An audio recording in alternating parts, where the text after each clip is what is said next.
ஓம் சாந்தி. எல்லோரும் சந்தோஷமாக இருக்கிறீங்களா? மகாபாரதம் இந்துக்களுக்கு இதயத்துக்கு மிக நெருக்கமான ஒரு நூல். அந்த மகாபாரதத்தில் நிறைய விஷயங்கள் நமக்கு புரியாது, ஆரம்பத்துலேருந்து கடைசி வரைக்குமே. இது கரெக்டாகவே இல்லையே, இது எப்படி நியாயம்? அட்லீஸ்ட் நமக்கு அதில் புரியலன்றது மட்டும் தெளிவாக தெரியும். இது எல்லா மதத்துலேயுமே இப்படி இருக்கும். குறிப்பாக இந்த மகாபாரதத்தில் அந்த ஸ்டார்டிங் தொடக்கமே பார்த்திங்கன்னா, சொர்க்கத்தில் அந்த சாந்தனு மகாராஜா அதுக்கு முன்னாடி சொர்க்கத்தில் இருக்கிறார். பிரம்மாவுடைய மகள் கங்காதேவி வராங்க. அந்த கங்கையுடைய அழகில் மயங்குறார் இவர் சாந்தனு மகாராஜா. இதை பார்த்தோன்னே பிரம்மா சபிக்கிறார், 2 பேரும் போய் மனுஷனாக பிறவி எடுங்க பூமியில் அப்படின்ட்டு. அதனால் பூமியில் ஒரு சாந்தனு மகாராஜாவை பிறகுறாரு. கங்காதேவி வராங்க. இங்கேயும் காதல் வயப்படுறாங்க. காதல் வயப்படுறாங்க, லவ் ப்ரப்போஸ் பண்ணுறாரு, அவங்களும் ஏற்றுக்கிறாங்க. ஆனால் ஒரு நிபந்தனை, நான் என்ன பண்ணாலும் நீங்கள் ஏன் பண்ணுறேன்னு கேள்வி கேட்கக்கூடாது, கேட்டால் நான் உங்களை விட்டு பிரிஞ்சு போயிடுவேன் அப்படின்னு சொல்கிறாங்க. சரிட்டு ஓகே சொல்லிவிட்டு அவரை கல்யாணம் பண்ணிக்கிறாரு. ப்ரெக்னெண்ட்டாக வராங்க, ரொம்ப சந்தோஷம், வாரிசு வரப்போகுதுன்ட்டு. குழந்தையும் பிறந்துடுச்சு, இன்னும் ரொம்ப சந்தோஷம். காலையில் பார்த்தா குழந்தைய காணோம். அப்போ தான் தெரியுது, கங்கை போய் குழந்தைய கங்கையில் மூழ்கடித்து சாகடிச்சிட்றாங்க. கங்கை தண்ணியில், நீர் கங்கையில் மூழ்கடித்து சாகடிச்சிட்றாங்க. கேட்கலான்னு நினைக்கும் போது ஞாபகம் வருது, நம்ம வாக்கு கொடுத்துருக்குறோமே, எதுவுமே கேட்கக்கூடாதுன்ட்டு கம்முன்னு இருக்கிறார். மறுபடியும் ப்ரெக்னென்ட் ஆகுறாங்க, மறுபடியும் குழந்தை பிறகுது, மறுபடியும் இதே மாதிரியே பண்ணி சாகடிச்சிட்றாங்க. இப்படியே 2வது குழந்தை, 3வது குழந்தை, 4வது குழந்தை, 5வது குழந்தை, 6வது குழந்தை, 7வது குழந்தை. அவருக்கு ரொம்ப டென்ஷன், அப்படியே கவலை. புத்திர பாக்கியம் இல்லைன்றது ஒரு கவலை. அடுத்தது வாரிசு, அடுத்தது ராஜா ஆகணும் இல்லையா, யாருமே இல்லையே வாரிசு, அது வேற கவலை. சரி விடக்கூடாது, ஏன்னா இது என்னுடைய தனிப்பட்ட விஷயம் மட்டும் கிடையாது, நாட்டுக்கு ஒரு ராஜா இல்லாமல் போகிறாரு. ஸோ ஒரு ராஜாவாக நான் இப்படி இருக்கக்கூடாது, இதுக்கு ஒரு முடிவு கட்டணுன்ட்டு 8வது குழந்தையும் பிறகுது. இதே மாதிரி அவங்க போகிறாங்க. போகும்போது பின்னாடியே போய் கேட்குறார், மேலும் ஒரு அம்மாவா இப்படி நமக்கு பிறந்த குழந்தைய நீயே கொலை பண்ணுறியே அப்படின்னு கேட்குறார். உடனே அவங்க சொல்கிறாங்க, நான் என்ன சொன்னேன், எதுவுமே கேட்கக்கூடாதுன்னு நீங்கள் கேட்டுட்டீங்க. சரி, இந்த குழந்தைய கொல்லலை, ஆனால் நான் உங்களை விட்டு போயிடுவேன், ஏற்கனவே சொல்லியிருக்கிறேன் இல்லையா. இந்த குழந்தை நான் உங்களுக்கு திருப்பி கொடுக்குறேன், ஒரு 18 வயசு வரைக்கும் வளர்த்துட்டு திருப்பி கொடுக்குறேன் அப்படின்ட்டு போகிறாங்க. ஸோ போகிறதுக்கு முன்னாடி ஒரு விஷயம் சொல்கிறாங்க, நான் இதுக்கு முன்னாடி இருந்த 7 குழந்தைய கொலை பண்ணலை, முக்தி கொடுத்துருக்குறேன், நான் ஒன்றுமே புரியல. ஸோ அப்போ அவங்க அஷ்டவசுக்கள், ஒரு முனிவருடைய பசு நந்தினின்ற பசு அவங்க திருடினதுனால முனிவர் சபிக்கிறார். அதனால் அவங்களும் பூலோகத்தில் மனிதர்களாக பிறக்கணும். பிறக்கிறதுக்கு முன்னாடி எங்களுக்கு நீங்கள் ஜென்மம் கொடுங்க, உடனே எங்களுக்கு முக்தியும் வேணும், அதனால் எங்களுக்கு ஜென்மம் கொடுத்து முக்தி கொடுத்துடுங்க அப்படின்ட்டு அவங்க கேட்டதற்கு இணங்க அவங்க தான் நமக்கு பிறந்தாங்க, நான் அவங்களுக்கு முக்தி கொடுத்துட்டேன் அப்படின்னு சொல்லுவாங்க.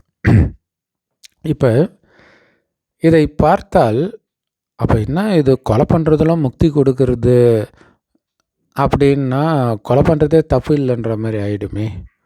இப்போ கொலை செய்கிறத, சிசு கொலை செய்கிறத நியாயப்படுத்துதா மகாபாரதம் அப்படின்னு ஒரு கேள்வி வரும். ஆக்சுவலாக இதே மாதிரியே ஒரு சம்பவம் எங்கே நடந்தாலும் அதுக்கும் இதுக்கும் தொடர்பு இருக்குதுன்னு அர்த்தம். அது மகாபாரதத்தில் நடக்கணும்னு அவசியம் இல்லை, ராமாயணத்தில் இருக்கலாம், அல்லது வேறு மதத்தில் இருக்கிற பைபிள் குரானில் கூட இருக்கலாம். ஆனால் மகாபாரதத்திலே நடக்குது ரொம்ப ஃபேமஸாக. எங்கே 7 குழந்தை கொல்லப்படுது? கரெக்ட், ஸ்ரீகிருஷ்ணர்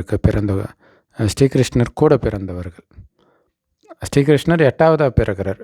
அதுக்கு முன்னாடி இருக்கிற 7 குழந்தையும் கொல்றாங்க. அதே மாதிரி இங்கே கங்காதேவி கொல்றாங்க. அங்கே ஸ்ரீகிருஷ்ணருடைய அம்மாவுடைய அண்ணன் கொல்றார், அதாவது தாய் மாமன் கொல்றார். ஒவ்வொருத்தராக கொலை பண்ணிகிட்டே இருக்கிறாங்க. ஏன்னா அவருக்கு அசிரீரி கேட்கும், 8ஆவது குழந்தை முன்னை கொண்டுடுவாங்க அப்படின்ட்டு. ஏதாவது ஒழிச்சு கிழிச்சி வச்சா என்ன பண்ணுறது, அதனால் பிறக்கிற குழந்தை எல்லாத்தையும் கொலை பண்ணுங்கடான்ட்டு அவர் கொலை பண்ணிக்கிட்டே இருக்கிறார். 7 குழந்தையும் காலி. 8ஆவது குழந்தை ஆக்சுவலாக 7ஆவது குழந்தையே 8ஆவது குழந்தை தான். 7 குழந்தையும் காலியிடும். 8ஆவது குழந்தை வரும்போது குழந்தைய மாற்றிடுவாங்க. கிருஷ்ணர் தான் பிறக்கிறாரு, அவர் அழைச்சிட்டு போய் வேறு இடத்துல விட்டுட்டு அங்கே ஒரு வளர்ப்பு தாய்க்கு பிறக்கிற குழந்தை, கிருஷ்ணரை வளர்க்குற தாய்க்கு பிறகு அந்த குழந்தை இங்கே வச்சுடுவாங்க. ஸோ அதுதான் 8ஆவது குழந்தைன்னு நினச்சிட்டு கம்சன் அந்த தாய்மாமன் செவுத்தில் அடித்து கொல்லுவான். அப்போ அது காளி தேவி ரூபம் எடுத்து சொல்லுவாங்க, அவன் ஏற்கனவே பிறந்துட்டான், உனக்கு கண்டிப்பாக மரணம் உறுதி அப்படின்ட்டு மறைஞ்சிடுவாங்க. ஸோ இதில் கிருஷ்ணருடைய அப்பா கிருஷ்ணருடைய அம்மா கேட்பாங்க அவங்க அப்பா கிட்ட, 8ஆவது குழந்தை தானே அவரை கொல்லுன்னாங்க, 7 குழந்தை என்ன பண்ணிச்சு, அதை எதுக்கு கொலை பண்ணுறான்? அப்போ அவங்க அப்பா சொல்லுவார், பாவக்குடம் நிரம்பணும் இல்லையா, 8ஆவதாக ஒருத்தவர் இவரை கொலை பண்ணுறாருன்னா அந்தளவுக்கு இவர் பாவம் செஞ்சுருக்கணும், அதான் அதுக்கு முன்னாடியே செய்கிறாரு அப்படிங்கிறது ஒரு சூப்பரான மெசேஜ் இல்லையா. இந்த மகாபாரதம், ராமாயணம், பைபிள், குரான் இதெல்லாம் பார்த்திங்கன்னா ஒரு இடத்துலையும் நேரடியாக ஒரு மெசேஜ் இருக்கும், ஆனால் அதுக்குள்ளே பல ஆங்கிளில் பல மெசேஜ் ஒளிஞ்சிருக்கும். ஸோ 8ஆவதாக பிறக்கிற ஸ்ரீகிருஷ்ணருக்கும் 8ஆவதாக கங்கைக்கு பிறக்கிற பீஷ்ம பிதாமகருக்கும் நெருங்கிய தொடர்பு இருக்குது. ஸோ அதை பார்க்குறதுக்கு முன்னாடி பீஷ்ம பிதாமகருடைய அப்பா இருக்கிறார் இல்லையா, சாந்தனு மகாராஜா, அவர் முதல்ல சொர்க்கத்தில் கங்காதேவி இச்சையை பார்த்ததுனால தான் பூலோகத்தில் பிறக்கிறார். அது உண்மையில் எங்கே நடக்குது அப்படின்னா, சொர்க்கமாக அவங்க சொன்ன இடம் இதே பாரத பூமி தான். எல்லா மதத்துலையும் சொர்க்கம்னு நினச்சிட்டு இருக்கிறது பாரத பூமி தான் சொர்க்கமாக இருந்தது. சிங்கமும் பசும் ஒன்றா தண்ணி குடிக்கும் அப்படின்னு பைபிள் குரானில் போட்டிருக்கிற இடம் இதே பாரத பூமி.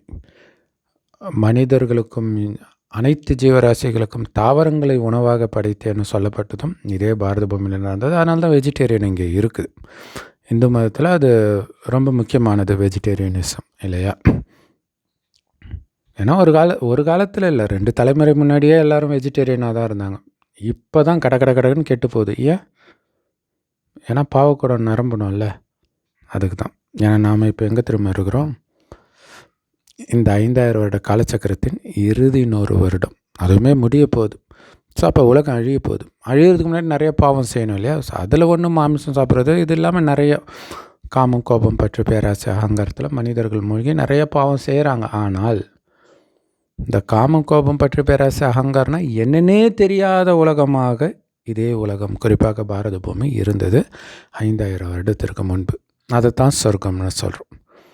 ஸோ இங்கே காமம்னா என்னென்னு யாருக்குமே தெரியாது. ஆனால் திருமணமாகும், குழந்தை பிறக்கும் காமத்தினால் கிடையாது. கணவனும் மனைவியும் நமக்கு ஒரு வாரிசு வேணும்னு நினைக்கும்போது மனைவி கர்ப்பமாவாள், எண்ணத்தின் மூலமாகவே. ஸோ அங்கே சொர்க்கத்தில் பிறக்கிற அத்தனை குழந்தையும் இப்படித்தான் பிறக்கும். அப்படி சொர்க்கத்தில் தூய்மையாக பிறந்து தூய்மையாகவே வாழ்ந்து தூய்மையாகவே சரீரத்தை விட்டு அடுத்த ஜென்மமும் தூய்மையாகவே எடுக்கிறவர்களுக்குத்தான் இன்றைக்கி இந்துக்கள் தெய்வங்கள்னு கோயில் கட்டி வணங்கிட்டு இருக்கிறோம். ஸோ அத்தனை பேரும் அப்படி தான் பிறந்தாங்க. அதோடைய நினைவாக பைபிளில் இயேசு மட்டும் காமம் இல்லாமல் பிறந்ததாக காட்டப்பட்டிருக்கு. ஸோ காமமும் இருக்காது, கோபமும் இருக்காது, பற்றும் இருக்காது, பேராசையும் இருக்காது, அகங்காரமும் இருக்காது. ஏன்னா இதெல்லாம் இருக்கணும்னா உடம்பு நானுன்ற உணர்வு இருக்கணும். சொர்க்கத்தில் யாருக்கும் இந்த உடம்பு நானுன்ற உணர்வு இருக்காது. இந்த உடலை இயக்கக்கூடிய உயிர் தான் நான் அப்படின்ற உணர்வு தான் இருக்கும். உயிரை தான் ஆத்மான்னு சொல்கிறோம். அது பூர்வமத்தில் நட்சத்திரம் மாதிரி ஜொலிக்கிறதுனால தான் இங்கே போட்டு வைக்கிற பழக்கம் இருக்குது. ஸோ அந்த ஆத்மா தான் கண் வழியாக பார்க்குது, வாய் வழியாக பேசுது, காது மூலமாக கேட்குது, கை கால் மூலமாக அனைத்து காரியத்தையும் செய்ய வைக்கிறது, அத்தனையும் ஆத்மா தான். அந்த ஆத்மா தான் நான்ற உணர்வில் இருப்பாங்க. அதான் ஆத்ம உணர்வு அப்படின்னு சொல்கிறோம். முதல் 2500 வருடம் அப்படி இருக்கிறதுனால தான் அங்கே எந்த பாவமும் நடக்காது.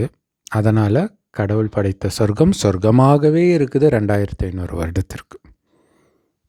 ஆனால் கொஞ்சம் கொஞ்சமாக என்ன ஆகுதுன்னா, ஆத்மான்ற உணர்வில் இருக்கும்போது சதா ஆனந்தமாக இருக்கிறதுக்கு சொர்க்கமே ஆனந்தத்தை கொடுக்கக்கூடியது தான். ஆனால் அதுக்கும் மேலே ஆத்மாவுடைய உண்மையான குணமே ஆனந்தம். ஆத்ம உணர்வில் இருக்கும்போது அந்த ஆனந்தம் உள்ளுக்குள்ளேருந்து தானாகவே இருக்கும். சுற்றி எதுவுமே நடக்க தேவையில்லை, தானாகவே ஆனந்தமாக தான் இருப்பாங்க. அது இல்லாமல் அது ஆனந்தமான உலகமும் கூட. ஆனால் 2500 வருடம் கழிச்சு என்ன ஆகுதுன்னா, கொஞ்சம் கொஞ்சமாக ஆத்மான்றதை மறக்கிறாங்க. ஆத்ம உணர்வுலேருந்து தேகம் நான்ற உணர்வுக்கு, தேக உணர்வுக்கு வந்துடுறாங்க. அப்போ என்ன ஆகும்? ஆனால் வழக்கம் போல் கல்யாணம் ஆகும், குழந்தை பிறக்கும். ஆனால் காமமே இல்லாமல் பிறந்தது. 2500 வருடம் கழிச்சுன்னு ஆகுனா மனசு ஸ்லைட்டாக சலனமாகும். ஸோ இதை நீங்கள் எப்படி புரிஞ்சுக்கலான்னா, இப்போ நம்ம ஒரு ஜென்மத்திலே அத்தனை யுகமாக நடந்ததெல்லாம் வருது. இல்லை, சின்ன வயசில் காமம்னா என்னென்னே தெரியாமல் இருக்கிறது, கொஞ்சம் கொஞ்சமாக ஸ்லைட்டாக சலனமாகிறது, இதெல்லாம் வருது இல்லையா? அந்த ஸ்லைட்டாக சலனமாகிறது 2500 வருடம் கழிச்சு நடக்கும். அவன் மனைவியை பார்த்து ஒன்றும் இல்லை, அழகாக இருக்கிறா இல்லை அப்படிங்கிற எண்ணம் வரும். அதுதான் காமம். அப்போ தான் இந்த பூமி நரகமாகுது. ஸோ சொர்க்கத்திலேருந்து துரத்தலை, சொர்க்கம் நரகமாக மாறிடுச்சு. அந்த சொர்க்கத்திலேருந்து பிரம்மா துரத்தினாருன்றது தான் அங்கே பைபிள் குரானில் கனியை சாப்பிட்டதுனால ஆதாமியாவாலே கடவுள் சொர்க்கத்தை விட்டு துரத்தினார்னு இருக்கும். ஒரே விஷயந்தான் இருக்குது. ஆனால் இது ரெண்டுத்தையும் படிக்கிறவங்களுக்கு இதுதான் அதுன்னு தெரியுமா? கடவுள் இந்த ஞானத்தை கொடுக்கும்பொழுது தான் நமக்கு தெரியுது. இது எங்களுக்கு எப்படி தெரியுதுன்னா, கடைசின்னு ஒரு வருடம் இறைவன் இந்த ஞானத்தை கொடுக்கிறார். ஸோ கடவுள் இறுதியில் கொடுக்குறாரு இல்லையா? அங்கே கடவுளுக்கு பதிலாக அங்கே கிருஷ்ணர் வர்றதா காட்டிட்டாங்க. ஆனால் உண்மையிலே கிருஷ்ணர் வரலை. ஏன்னா கிருஷ்ணர் கலியுகத்துக்கு வரமாட்டார். அவர் என்ன பாவம் செஞ்சார்? பாவம் செஞ்சுட்டு தான் நம்ம கலியுகத்துக்கு வந்திருக்கிறோம் இல்லையா? கிருஷ்ணர் என்ன பாவம் செஞ்சார்? பாவம் செய்கிறாரு. ஆனால் கிருஷ்ணராக இருக்கும்போது பாவம் செய்யலை. அவரே மறுஜன்மம் எடுத்து நரகத்துக்கு வரும்போது பாவம் செய்வாங்க. அது நீங்களாகவும் இருக்கலாம், நானாகவும் இருக்கலாம், நமக்கே தெரியாது. ஸோ அப்படியே மறுஜன்மம் எடுத்து கடைசியில் கிருஷ்ணர் மட்டும் இல்லை, சொர்க்கத்தில் உள்ள எல்லாருமே இங்கே வந்துடுறோம். ஓகேவா? இப்போ சொர்க்கத்தில் கிருஷ்ணராக ஒருத்தர் இருந்தார் இல்லையா? அவர் மறுஜன்மம் எடுத்து கடைசி ஜென்மத்தில் இருக்கும் பொழுது அவருக்கு ஒரு 60 வயசு தாத்தாவாக ஆகும்பொழுது அவர் உடம்புக்குள்ளே கடவுள் வரார். யாரை கடவுள் சொல்கிறோம்? யாரை இந்துக்கள் சிவன்னு சொல்கிறோமோ, கிறிஸ்தவர்கள் பரமபிதான்றாங்களோ, முஸ்லீம்கள் அல்லான்றாங்களோ, அந்த ஒரே இறைவன் வரார் கிருஷ்ணராக இருந்தவருடைய உடம்புக்குள்ளே. ஆனால் கடைசி ஜென்மத்தில் அவர் பேர் கிருஷ்ணர் கிடையாது. சிவன் அவர் உடம்புக்குள்ளே வந்த பிறகு அவருக்கு பிரம்மான்னு பேர் வைக்கிறார். இப்போ பாருங்க, இதை தான் நான் சொன்னேன். பீஷ்ம பிதாமகருக்கும் கிருஷ்ணருக்கும் நெருங்கிய தொடர்பு இருக்கணும். உண்மையில் மகாபாரதம் கதையே பீஷ்ம பிதாமகருடைய கதை தான். அதில் ஹீரோவே அவர் தான். இது நிறைய பேருக்கு தெரியாது இல்லை. கிருஷ்ணர் தான் ஹீரோன்னு நினச்சிட்டு இருப்பாங்க. கிருஷ்ணர் ஹீரோ தான், அது டவுட் கிடையாது. ஏன்னா அது கடவுளுக்கு பதில் அங்கே கிருஷ்ணரை காட்டிட்டாங்க, அவர் தான் ஹீரோ. பட் ஆனால் கதை பீஷ்ம பிதாமகராக காட்டியிருக்கிறாங்க. பீஷ்ம பிதாமகர்ன்றது ஒன்றும் இல்லை, கிருஷ்ணருடைய ஆத்மா தான். அது அந்த அந்த ஆத்மான்னு சொல்கிறதுக்காக தான் ஆரம்பத்தில் 8வது குழந்தையாக பீஷ்ம பிதாமகரை காட்டிட்டு எல்லா குழந்தையும் சாகிறதையும் காட்டுறாங்க பாருங்கள். ஒரே மேட்ச் மட்டும் கிடையாது, 2 மேட்ச்சு. இங்கேயும் அதே மாதிரி கிருஷ்ணருக்கு பிறகு அதுக்கு முன்னாடி பிறந்த அத்தனை பேரும் இறந்து 8வது குழந்தையாக இவர் இருக்கிறார். இதை ஏன் சொல்கிறேன் அப்படின்னா, அது பீஷ்ம பிதாமகருடைய ஆத்மாவுடைய கதை, உடம்போட கதை இல்லை. உடம்புனா ஒரு பல உடம்பு எடுக்குது, ஆனால் எத்தனை உடம்பு எடுத்தாலும் ஒரே ஆத்மா தானே, அதனால தான் ஆத்மாவுடைய கதைன்றேன். அப்போ கிருஷ்ணராக ஆரம்பத்தில் இருந்த ஒரு மறுஜன்மம் எடுத்து கடைசியாக வரும்பொழுது ஒரு வயோதிகர் ஆகிறார் இல்லையா, அவரை பீஷ்ம பிதாமகர்னு வச்சுக்கலாம். ஆனால் ஒரிஜினலாக அவருடைய பேர் வேறு, பட் அந்த கதைப்படி பீஷ்ம பிதாமகர். அப்போ அவர் உடம்பில் சிவன் இந்த ஞானத்தை கொடுக்கிறார். ஸோ அது கிருஷ்ணர். ஆனால் அதில் கதைப்படி பார்த்திங்கன்னா அர்ஜுனனுக்கு கொடுக்குறாருன்னு வருது. ஸோ அப்படி பார்த்தா அர்ஜுனன்னு வந்துடும். சரி, இப்போ நம்ம சொன்னோம் இல்லையா, அங்கே பிரம்மாவுடைய மகளை பார்த்து கங்காதேவியை பார்த்து சாந்தனு சலனம் அடையும் போது நரகத்துக்கு அனுப்பப்படுறான். அதாவது நரகமாக மாறும்போது மனம் சலனப்படுது எல்லாருக்குமே. அங்கே சொர்க்கமாக காட்டினதும் பாரத பூமி தான், நரகத்துக்கு அனுப்புனாங்கன்றதும் அதே பாரத பூமி தான். சொர்க்கத்தில் அசுர குணமே இருக்காது. காமம், கோபம், பற்று, பேராசை, அகங்காரம் இருக்காது. அதுக்கு பதில் தெய்வீக குணம்தான் இருக்கும். தூய்மை, அன்பு, சுகம், அமைதி இதெல்லாம் இருக்கும். அதனால் அவங்கள தெய்வம்னு சொல்கிறோம். அவங்களும் மனிதர்கள் தான், கலியுகத்தில் இருக்கிறவங்களும் மனிதர்கள் தான். அங்கே தெய்வீக குணம் இருக்கனால அவங்க தெய்வங்கள், தெய்வீக குணம் போயிட்டதுனால இவங்க மனிதர்கள். ஆக்சுவலாக அசுரர்கள்னு சொல்லணும். ஏன்னா அசுர குணம் வந்துடுச்சு இல்லையா, காமம், கோபம், பற்று, பேராசை, அகங்காரம். ஸோ நம்ம ஏற்கனவே சொன்ன ஒரே சம்பவத்தில் நிறைய உண்மைகள் ஒளிஞ்சிருக்கும். ஸோ அதனால் இப்போ இவருடைய கதைக்கு வந்துடலாம். கிருஷ்ணரை விட்டுடலாம். பீஷ்ம பிதாமகருடைய ஜென்மம். அதுக்கு முன்னாடி அஷ்டவசுகளில் கடைசி இருக்கிறவர் தான் பீஷ்ம பிதாமகர். மற்றவங்கெல்லாம் பிறந்த உடனே கங்காதேவி கொன்னுடுறாங்க. இதோடைய உண்மையான அர்த்தம் என்ன அப்படின்னா, கங்கை அப்படின்ட்டு ஒரு பக்கம் அங்கே தண்ணியை காட்டுறாங்க, அப்புறம் ஒரு பொண்ணாக காட்டுறாங்க. ஆனால் கங்கைன்றது, கங்கையில் குளித்தா பாவம் போயிடும்னுவாங்க இல்லையா. பாவம் முதல்ல ஆத்மாவில் இருக்குது, குணமாக இருக்கும், வேறு ஒன்றும் இல்லை. பாவம்னா குணம், முன் ஜென்மத்தில் இருக்கிற குணம். அது பதிவாக இருக்கும். அதை ட்ரிகர் பண்ணக்கூடிய சூழ்நிலை வரும்போது அது வந்துடும். கோபமாக இருக்கட்டும், காமமாக இருக்கட்டும், எல்லாமே. அந்த பாவத்தை எரிக்கிறதுக்கான ஞானத்தை கொடுக்கத்தான் கடவுள் வரார். அப்போ கடவுள் கொடுக்குற அந்த ஞானம் தான் உண்மையிலே கங்கைன்றது.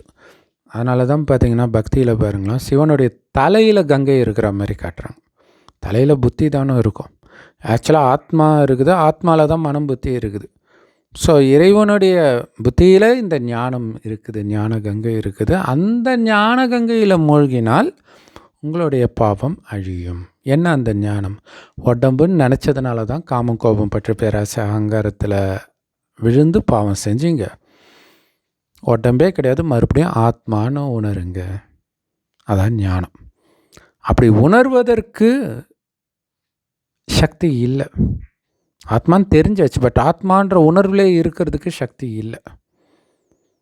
அழகான பொண்ணை பார்த்த உடனே காம உணர்வு தான் வருதுன்னா என்ன அர்த்தம்? உடல் உணர்வில் தான் இருக்கிறீங்க. அப்படி வராமல் இருக்கணும். அப்போ இயல்பாகவே உங்களை ஆத்மானே உணர்ந்து அவங்களையும் பார்த்த உடனே ஆத்மா தான் தெரியணும். அது உங்களை கவனம் ஆத்மாவுக்கு தான் போகணும். அப்போ அந்த சக்தி வருவதற்கு என்ன பண்ணணும்னா, இந்த சக்தியில் எப்பவும் நிரம்பி இருப்பவர் சிவபெருமான், கடவுள். ஏன்னா அவர் மனித உடலில் அவருக்குன்னு ஒரு உடல் எடுத்தது கிடையாது. அதாவது தாயின் கர்ப்பத்தில் குழந்தையாக பிறந்தது கிடையாது. ஒரு வயோதிகர் உடலுக்குள்ளே டைரெக்டாக பிரவேசமாகி ஞானத்தை கொடுத்துட்டு போயிடுறார். ஸோ அப்படிப்பட்டவர் செம்பொன் நிறமான ஒளி உலகத்தில் நட்சத்திரம் மாதிரி இருக்கார். இந்த உலகத்தை தான் பரந்தாமம் அல்லது பரலோகம்னு சொல்லுவாங்க. கடவுளை மாதிரியே ஆத்மாக்களாகிய நாம கூட இங்கே தான் இருந்தோம். நாம் சொர்க்கத்தில் பிறந்து சுகத்தை அனுபவித்தோம், மறுஜன்மம் எடுத்து நரகத்தில் வரும்போது துக்கத்தையும் அனுபவிக்கிறோம். கடவுள் சொர்க்கத்தில் வந்து சுகத்தை அனுபவிக்கலை, நரகத்தில் வந்து துக்கத்தை அனுபவிக்கலை. அதுதான் கீதையில் இருக்கும், நான் சுக துக்கத்திற்கு அப்பாற்பட்டு இருக்கிறேன்ட்டு. கிருஷ்ணர் தான் சொர்க்கத்தில் பிறந்தார். உடம்பு வந்தாலே சுக துக்கம் வந்துடும்.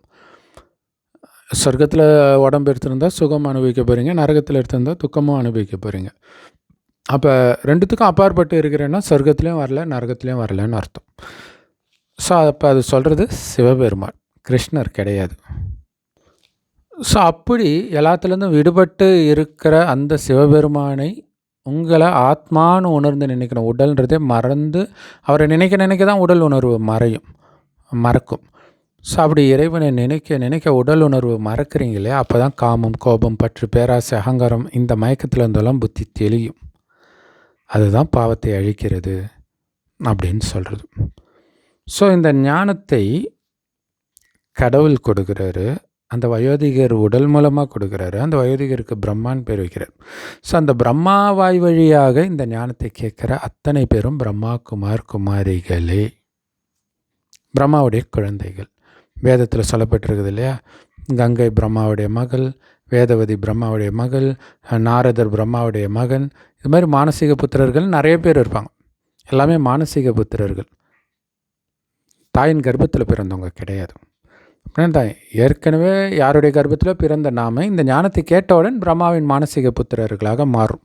அதான் பிரம்மகுமார் குமாரிகள். ஸோ அப்போ ஒரு சிலர் இந்த ஞானத்தை கேட்ட உடனே இறைவன் சொல்கிற மாதிரி தான் நடக்கணும், காமம், கோபம், பற்று, பேராசை, அகங்காரம், உலகில் கவர்ச்சி இதெல்லாம் சிக்கக்கூடாது அப்படின்ற ஒரு வைராக்கியம் வைக்கிறாங்க. அதனால் மனசுக்குள்ளே அந்த டிஸ்டர்பன்ஸ் இருக்கும். அதை இறைவனை நினச்சி அழிப்போம். பட் ஆனால் வெளிப்படுத்துறது கிடையாது. அப்படின்னா என்ன அர்த்தம்னா, அப்படியே முழுசாக கடவுளுக்கு பலியாயிட்டோம், கடவுளுடைய குழந்தையாகவே ஆயிட்டோம், மனுஷனுடைய குழந்தையாக இல்லை இப்போ அப்படின்னு அர்த்தம் இல்லையா? மனுஷனுக்கு தான் நம்ம பிறந்திருக்கிறோம், இப்போ கடவுளுக்கு பிறக்கிறோம். அப்போ ஒருத்தருக்கு பிறந்து இன்னொருத்தருக்கு பிறக்கணும்னா என்ன அர்த்தம்? நடுவில் இறக்கணும் இல்லையா? இப்போ போன ஜென்மத்தில் நான் யாருக்கோ பிறந்திருப்பேன், இந்த ஜென்மத்தில் வேற ஒருத்தருக்கு பிறக்கிறேன். அப்போ அங்கே இறந்தால் தான் இங்கே இவருக்கு பிறக்க முடியும். ஆனால் கடவுளுக்கு மட்டும் என்னென்னா டைரெக்டாக பிறந்துட்டோம், இப்போ இறக்கிறதுக்கு முயற்சி பண்ணணும். ஒரு சிலர் எடுத்த உடனே அப்படி இறக்கிறது தான். அங்கே 7 குழந்தை எடுத்த உடனே இறந்துட்டாங்க. கங்கைக்கு பிறக்கிறாங்க அப்படின்னு அர்த்தம். ஞான கங்கை இல்லையா? ஸோ ஞானத்தை கேட்டவுடன் டக்குன்னு முழுசாக இறைவனுடைய குழந்தையாயிட்டாங்க, இறைவனுக்கு பலியாயிட்டாங்க, முக்தி அடைஞ்சிட்டாங்க. கலியுகத்தின் குணத்திலிருந்து, நினைவுகள்லேருந்து முக்தி, அதாவது விடுதலை அடைஞ்சிட்டாங்கன்னு அர்த்தம். இறந்து போயிட்டாங்கன்னு அர்த்தம் கிடையாது. ஏன்னா இறந்தால் தான் பிறக்க போருமே. அப்போ முக்தின்றது கலியுகத்தில் பிறக்காமல் தப்பிச்சு மேலே போய் இதே பூமி சொர்க்கமான பிறகு பிறக்கணும். ஏன்னா அங்கேயே பாருங்களாம் கதையில், சொர்க்கத்துலேருந்து வராங்க, மறுபடியும் முக்தி அடைஞ்சு சொர்க்கத்துக்கு போகணும். அப்போ பாருங்கள், இந்து மதத்தை பிறவா நிலைன்றாங்க. பிறவா நிலை எங்கே இருக்குது? மகாபாரதத்தில் எங்கே சொல்லப்பட்டிருக்க? ராமாயணத்தில் எங்கே சொல்லப்பட்டிருக்க? ராமர் இறந்து சொர்க்கத்துக்கு தான் போகிறார், அப்படியே பிறவா நிலைக்கு போகல அவர். அதே மாதிரி தான் இந்த வசுக்கள் எல்லாருமே இறந்து சொர்க்கத்துக்கு போகிறாங்க. பீஷ்ம பிதாமகர் இறந்து சொர்க்கத்துக்கு போகிறார். இதே தான் கதை வருது. மற்றபடி பிறவா நிலைன்றது தவறான கான்செப்ட். என்ன, சொர்க்கத்துக்கு முயற்சி பண்ணால் சொர்க்கத்துக்கு வருவீங்க, இல்லாட்டினா நீங்கள் மேலே போயிட்டு சொர்க்கம் முடிந்து நரகமான பிறகு மறுபடியும் வருவீங்க. வராமலே போயிட முடியாது. ஆனால் சொர்க்கத்துக்கு சுகத்தை இழந்துடுவீங்க. அப்போ சொர்க்கத்துக்கு வர்றது தானே முக்கியமான விஷயம். ஸோ அதே மாதிரி பாருங்கள், பிள்ளையார் சிவன் கழுத்தை வெட்டுறார் அப்படின்னு அர்த்தம், உடனே பலியாயிட்டார்னு அர்த்தம். சிவனை பார்த்த மாத்திரத்தில் பலியாயிட்டார், சிவனுடைய முழு குழந்தையாயிட்டார், சிவனை மாதிரியே சாந்த சொரூபி ஆயிட்டார் அப்படின்னு அர்த்தம். இப்போ பீஷ்ம பிதாமகருக்கும் கிருஷ்ணருக்கும், அதாவது அந்த கதைப்படி, ஒரிஜினலாக அது சிவன்றதை அதை விட்டுருங்க, பட் இந்த வித்தியாசம் பாருங்கள். பீஷ்ம பிதாமகர் அதாவது இந்த ஞானத்தை எடுத்தவர்கள், வேறு ஒன்றும் கிடையாது. இப்போ பீஷ்ம பிதாமகர் ஞானத்தை எடுக்கிறாரு, ஆனால் அவருக்கு என்ன பிரச்சனை? அவர் தூய்மையாக இருக்கிறாரு, காமம் கூட இல்லாமல் இருக்கிறாரு, ஆனால் அப்பா மேலே பற்று இருக்குது.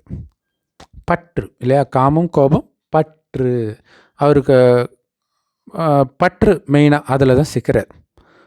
மற்றபடி பேராசை, அகங்காரம் இதெல்லாம் கிடையாது.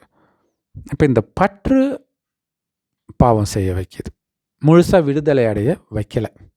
அதான் பிரச்சனை. ஸோ அப்போ அந்த கடமை சரி, அது அப்பா பற்றோடு போச்சா, அப்பாவுக்கு பிறந்த குழந்தைங்க மேலே பற்று, அப்படின்னு தான் சகோதரர்கள் மேலே பற்று. அப்படியே இந்த கடமையை நான் செய்யணும், கடமை செய்யணும், அதில் போயிடுது கவனம். ஆனால் அது ஒரு விதத்தில் கரெக்டு. ஏன்னா இங்கே எல்லாரையும் விட்டுட்டு போகிறது கிடையாது ராஜயோகன்றது. குடும்பத்தில் இருந்துக்கிட்டே கடமையை செய்கிறீங்க, பலனை எதிர்பார்க்காமல் செய்கிறீங்க. ஏன்னா நான் செத்துட்டேன், செத்ததுக்கப்புறம் என்ன பலனை எதிர்பார்க்கறது? இப்போ எனக்கும் கடவுளுக்கு மட்டும்தான் கணக்கு. நான் இறைவனை நினைத்து தூய்மையாகிறதன் பலனை இறைவன் தான் கொடுக்க போகிறார், இங்கே இருக்கிறவங்க கொடுக்க போகிறது கிடையாது. ஆனால் முன்ஜென்மத்தில் செய்த பாவத்திற்கான அல்லது கொடுக்கல் வாங்கல் கணக்கு இருக்குது, அதை முடிக்கிறோம், அவ்வளோதான். அப்படி பீஷ்ம பிதாமகர் இருக்கிறதாக பாசிட்டிவாகவும் எடுத்துக்கலாம். ஆனாலும் அதில் கொஞ்சம் முடிஞ்ச அளவுக்கு பற்றிலிருந்து விடுபட்டு இருக்கிறதுக்கு அவர் முயற்சி பண்ணுறார். பட் 100% இந்த ஞானம் எப்போ அவருக்குள்ளே உட்காருது அப்படின்னா, அம்பு படுக்கையில் விழறாரு பார்த்தீங்களா, அப்போ தான். அப்படின்னா முழுசாக அங்கேயும் பலியாயிட்டார் இல்லையா? உயிரோடு இறக்கிற நிலை, இறந்த நிலையில் உயிரோடு இருக்கிறார். ஸோ அப்போ அவருடைய குணம் எல்லாமே அவ்வளோ பக்குவம், கடவுளுக்கு ஈக்குவலாக ஞானி ஆகிடுவார். அதனால தான் அந்த நேரம் கிருஷ்ணர் பீஷ்ம பிதாமகரை ஞானம் சொல்லுவார். அப்போ நீ இருக்கும்போது நான் எப்படி சொல்லுவேன்ட்டு கிருஷ்ணரை பார்த்து பீஷ்ம பிதாமகர் கேட்குறாரு. அப்போ கிருஷ்ணர் சொல்கிறாரு, நீங்கள் தான் பிறப்பு சக்கரத்தில் வரீங்க, எனக்கு அந்த அனுபவம் கிடையாதுன்றார். கிருஷ்ணர் தான் பிறந்திருக்கிறல்ல, அப்புறம் என்ன அனுபவம் கிடையாது. அப்போ அது சிவனுடைய விஷயம். அங்கே கிருஷ்ணர் சொன்ன மாதிரி இருக்கிறனால மனிதர்கள் அதை பற்றி புரிஞ்சுக்கிறதும் கிடையாது, அதை பற்றி யாரும் பேசுகிறது கூட கிடையாது, எதுக்கு வம்புன்ட்டு, அல்லது அவங்களே அதை கவனிச்சிருக்க மாட்டாங்க. ஸோ நான் சொன்னேன் இல்லையா, ஒருத்தர் உடம்புல இறைவன் வராருன்ட்டு. அப்போ இறைவன் ஞானத்தை கேட்க கேட்க கேட்க அவரும் கடவுளுக்கு ஈக்குவலாக ஞானியாக மாறுறார். அப்படி மாறி தான் அடுத்த ஜென்மத்தில் ஸ்ரீகிருஷ்ணராக பிறக்கிறார். அதனால தான் சிவனுக்கு ஈக்குவலாக கிருஷ்ணரை கடவுளாக நினைக்கிறாங்க இல்லையா, ஏன்னா கடவுளுக்கு ஈக்குவலாக ஆகிறார் கடைசியில். ஆனால் என்ன வித்தியாசம்னா, கடவுள் எப்போவுமே கடவுள் தான், எப்போவுமே ஞானம் நிரம்பியவர் தான். ஆனால் கிருஷ்ணராக சொர்க்கத்தில் பிறந்த உடனே மறந்துடும்.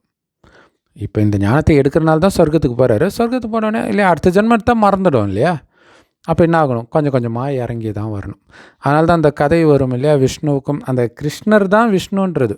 கிருஷ்ணர் திருமணம் ஆகும்போது ராஜாவாகிறார். அந்த ராஜாவுக்கு பேர் நாராயணன். நாராயணனுடைய வம்சம், முதலாம் நாராயணன், இரண்டாம் நாராயணன்ட்டு. அவர் கல்யாணம் பண்ணுற பொண்ணு லக்ஷ்மி, அதான் அஷ்டலக்ஷ்மின்றாங்க. ஏன்னா சொர்க்கத்தில் நாராயணனுடைய குழந்தை அடுத்த நாராயணன், இப்படி 8 நாராயணன் இருப்பாங்க. 8 நாராயணன் கல்யாணம் பண்ணுற வெவ்வேறு பெண்களை தான் அஷ்டலக்ஷ்மின்னு சொல்கிறோம், பக்தியில் கரெக்டாக சொல்கிறோம். ஆனால் நாராயணன் 8 பேர் இருக்கிறாருன்னு நமக்கு தெரியாது, இறைவன் சொல்லி தான் இதெல்லாம் தெரியுது. ஸோ அந்த லக்ஷ்மி நாராயணனுடைய இணைந்த ரூபம் தான் மகாவிஷ்ணு. அதனால தான் விஷ்ணுவுக்கு 4 கைகள் கொடுக்கப்பட்டிருக்கும். அதோடைய அர்த்தம் 2 கை லக்ஷ்மியுடையது, 2 கை நாராயணனுடையது. அதாவது இல்லற மார்க்கம், சந்நியாச மார்க்கம் கிடையாது நம்மளுடையது அப்படின்னு அர்த்தம். ஸோ அந்த கதைப்படி கிருஷ்ணரை பார்த்திங்கன்னா எல்லாத்துலேருந்தும் விடுபட்டே இருப்பார். அந்த குருகுலம் கல்வி முடிஞ்சு கடவுள் ஒன்றும் எங்கேயும் போய் படிக்க போகிறது கிடையாது. அது மனிதர்கள் எழுதும்போது அப்படி ரெண்டும் ஒரு மாதிரி வெளிப்பட்டு இருக்குது. ஸோ அப்போ அவர் குருகுல கல்வி முடிஞ்சு போகும்போது எல்லோரும் ஐயோ பிரியுமேன்ற கவலையில் இருப்பாங்க. அவர் ஜாலியாக இடுப்பில் கை வச்சுட்டு ஸ்டைலாக இருப்பார். என்ன எப்படா போவேன்னு நீ வெயிட் பண்ணிட்டு இருப்பப்பில் இருக்குதே அப்படின்ட்டு குசலன் கூட கேட்பார். ஸோ அப்படின்னா என்ன தான், விடுபட்டு இருப்பவர் கடவுள் அப்படின்னு அர்த்தம். ஸோ அந்த நிலையை பீஷ்ம பிதாமகர் அடையிறதுக்கு ரொம்ப காலம் எடுக்குது அப்படிங்கிறது தான் அதோடைய கதை. மற்றபடி டக்குன்னு இந்த ஞானம் கேட்ட உடனே அப்படியே டக்குன்னு மாறிட மாட்டாங்க. பட் அந்த வைராக்கியம் வைக்கிறது. ஸோ அப்போ ஞானம், அதாவது நம்ம பல ஜென்மம் பல விதமான பாவம் செஞ்சுருப்போம், அதுக்கான தண்டனை அனுபவிப்போம். அந்த நேரம்லாம் கடவுள்கிட்ட எனக்கு ஐயோ இந்த வாழ்க்கையே வேண்டாம், எனக்கு முக்தி கொடு அப்படின்னு வேண்டும் இல்லையா. ஸோ இந்த வேண்டது தான் அங்கே அஷ்டவசுக்கள் எங்களுக்கு முக்தி கொடு அப்படின்ட்டு கங்கை கிட்ட கேட்குறதா சொல்கிறாங்க. ஏன்னா இந்து தெய்வங்கள்னு நான் வச்சு வழிபடுறது எல்லாமே சொர்க்கத்தில் உள்ள தேவதைகளாக இருந்தாலும் சொர்க்கத்தில் இருக்கிறதுக்காக அவங்களுக்கு பூஜை நடக்கலை. ஏன்னா சொர்க்கம் அமைதியாக இருக்கும், அவங்களும் அமைதியாக இருக்க போகிறாங்க, அதில் ஒன்றும் சிறப்பு கிடையாது. எல்லாம் பாவிகளாக இருக்கிற இந்த கலியுக இறுதியில் தானும் தூய்மையாகி மற்றவர்களையும் தூய்மை ஆக்கக்கூடிய சேவை நாம் செய்கிறோம் பாருங்கள். இதோடைய நினைவு தான் கோயிலில் இருக்கக்கூடிய சிலைகள். ஸோ அந்த கோயிலில் இருக்கிற தேவிகள் கிட்ட, அம்மன் இந்த மாதிரி தேவிகள் கிட்ட போய் வேண்டுறாங்க முக்தி கொடு முக்தி கொடுன்னு. ஸோ இப்போ தான் நம்ம அந்த தேவி பாட்டு பண்ணுறோம். ஏன்னா சிவன் நமக்கு அப்பா மட்டும் இல்லை, கணவனும். எப்படி ஒரு மனைவிக்கு அனைத்தும் கணவனோ அது மாதிரி அனைத்தும் இப்போ கடவுளே அப்படின்னு ஒரே நினைவில் இருக்கிறதுனால ஆத்மாக்கள் பரமாத்மாவுக்கு மனைவி ஆகிறோம். இதெல்லாம் ஆத்ம பந்தம், உடல் சம்மந்தப்பட்டது கிடையாது. ஏன்னா கடவுளுக்கு உடம்பே கிடையாது. ஸோ அதனால் நாமளும் முக்தி அடைந்து இறைவனுடைய ஞானத்தை வைத்து பிறகு மற்றவர்களுக்கும் இந்த ஞானத்தை கொடுத்து முக்தி கொடுக்கறத தான் அங்கே கங்கை முக்தி கொடுத்தாங்க அப்படின்னு சொல்லப்பட்டிருக்கு. ஸோ ஆக்சுவலாக நிறைய அம்மன் பேரே கங்கைன்னு வரும். ஸோ உங்கள் ஊரில் அந்த மாதிரி கங்கை அப்படின்ற பேரில் அம்மன் பேர் வந்துச்சுன்னா அவசியம் கமெண்ட்டில் தெரியப்படுத்துங்க. ஏன்னா இந்த ஞானம் தெரிஞ்சிக்க வேண்டியது ரொம்ப முக்கியம். இல்லைன்னா நாளைக்கு மனிதன் கொலை பண்ணிவிட்டு கூட நான் முக்தி கொடுத்தேன்னு சொல்லிவிடுவான். இன்றைக்கி புனித போர்ன்றது மனிதர்களை கொலை பண்ணுறது அப்படின்னு ஆயிடுச்சு. நமக்குள்ளே இருக்கக்கூடிய இந்த காமம் கோபம் பற்றுன்ற அசுர குணங்களை அழிக்கிறோம் இறைவன் நினைவில் இருந்து. அசுர குணத்தை அழிக்கிறது அசுரர்களை அழிக்கிறது அப்படின்னு தப்பாக புரிஞ்சுக்கிறாங்க. ஆக்சுவலாக எனக்கு தெரிஞ்ச ஒரு சகோதரர் ஏன் கோழி ஆடு மாடெல்லாம் சாப்பிட்றீங்க, பாவம் இல்லையா அப்படின்னு கேட்டால் சொல்கிறார், அது எப்படி பாவம், நான் முக்தி தானே கொடுக்குறேன். சீரியஸாக சொல்கிறாரு, ஜோக்காக சொல்லலை. அப்போ எப்படி இருக்கிறாங்க பாருங்கள் மனிதர்கள். ஸோ அவர்கள்கிட்ட இந்த உண்மையை எடுத்துகிட்டு போய் சேர்க்க வேண்டியது நம்ம ஒவ்வொருத்தருடைய கடமை. ஓம் சாந்தி. தேங்க்ஸ் ஃபார் வாட்சிங். ஸோ இறைவன் கொடுக்குற ஞானம், நேரடி ஞானம் எல்லா பிரம்மகுமாரிகள் ராஜயோக தியான நிலையத்திலும் முரளி அப்படின்னு முற்றிலும் இலவசமாக போதிக்கப்படுது. யூடியூப் வெப்சைட்ஸில் இருக்குது. அதோட லிங்க் இந்த வீடியோக்கு டிஸ்கிரிப்ஷனில் கொடுக்குறோம். நம்மளுடைய வாட்ஸ்அப் சேனலில் இருக்கும். ஸோ அதில் அந்த வீடியோஸ் லிங்க்கெல்லாம் இருக்கும். அதை அவசியம் பார்த்து பயன்பெறுங்கள். ஓம் சாந்தி. தேங்க்ஸ் ஃபார் வாட்சிங்.